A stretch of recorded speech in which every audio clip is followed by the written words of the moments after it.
Close to 100 members of the August House attended the Speaker's Kamukunji, convened to whip them into supporting an extension of the time for the passage of two devolution bills that were due on 27th February. Previous attempts to raise the requisite two-thirds majority, or 148 members of Parliament, to support the delayed passage of the two bills, the Public Financial Management Bill 2012 and the County Governments Bill 2012, had failed. And though the backbenchers eventually agreed to toe the line, they gave the executive a dressing down for what they termed lack of seriousness in implementing the Constitution. At each level, we have had problems at the CIOC with the pace these things were going in. We have had to request Parliament to sit long hours or people to move faster in terms of the publication. But as far as we are concerned, the executive has not taken that cue. And we don't want to be repeating this every time, because the problem is Parliament is left with very short time to pass bills, as short as 3 days for some of the bills that we have had to pass before.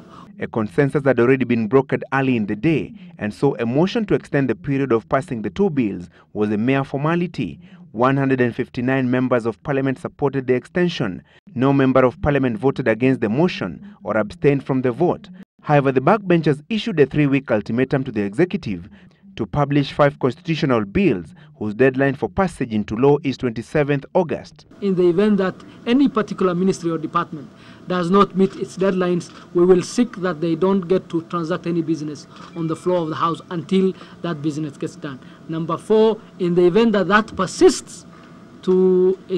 delay persists, we will then seek for Parliament to take other sanctions, including financing that particular department, because we feel it is very critical. The 5 pieces of legislation due on the 2nd anniversary of the promulgation of the Constitution are on leadership and integrity, financial control, assumption to the office of the President, the command structure for national security agencies, and a law that will allow any member of the public to petition Parliament on various matters. Our view is that those bills should have been published by now, so that Parliament has enough time to debate them. And as a committee, the deadline we are giving for those bills is the 2nd of July. The backbenchers also challenged the executive to expedite the process of putting in place 4 constitutional commissions that should be in place by August 27th this year. They are the Teachers Service Commission, the National Police Service Commission, the Public Service Commission, and the National Land Commission.